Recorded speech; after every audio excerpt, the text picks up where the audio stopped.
Nah, mungkin ada pesan buat anak-anak muda Papua? Saya khusus untuk anak muda Papua, kita jangan terlalu banyak minta diprioritaskan. Tapi kita harus berusaha untuk menyiapkan diri. Sehingga kalau kesempatan itu diberikan, kita bisa menunjukkan bahwa kita bisa melakukan hal-hal yang diinginkan oleh negara untuk kita. Karena kalau kita minta prioritas tapi kita sendiri tidak siap, begitu kesempatan itu diberikan, justru kita tidak bisa berbuat apa-apa.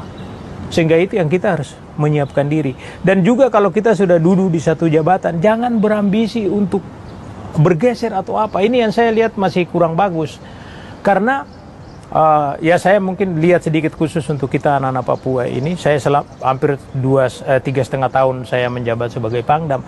Justru kita bertarung di hal-hal yang sebenarnya tidak perlu.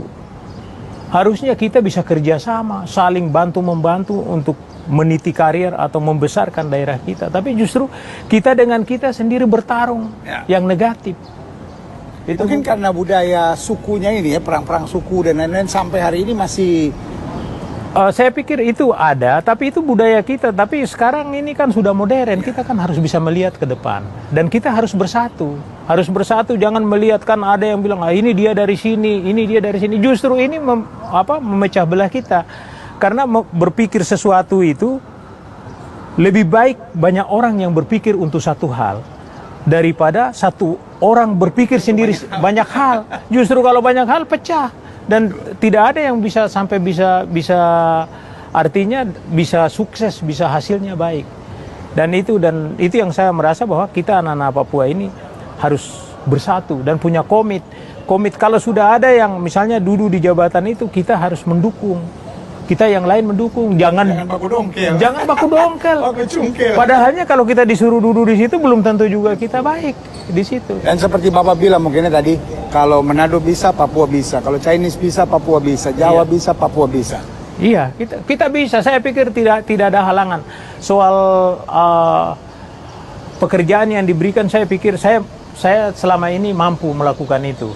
Dan mungkin orang melihat bahwa itu jarang sekali, tapi dengan ketekunan kita itu kan kita mampu bisa melakukan itu. Wah, luar biasa. Saudara yang kasih dalam Tuhan, yang pertama saya belajar dari semangat perjuangan yang luar biasa. Semangat tidak pernah menyerah, bahkan terhadap uang justru menjadi jenderal. Kalau ada uang, saya jadi pilot, saudara. Kalau ada uang mungkin jadi insinyur pertanian, saudara. Tapi luar biasa. Itu jadi hal yang paling luar biasa. Hidup ini jangan jadikan apapun sebagai alasan. Saya terhadap uang, saya terhadap bisa sekolah, saya dari kampung, saya terhadap dukungan dari orang tua.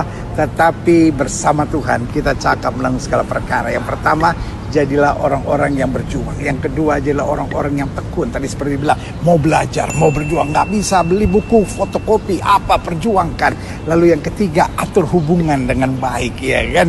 Bawa diri dengan bagus, jangan sampai hal-hal tentang diri kita yang menjadi hambatan.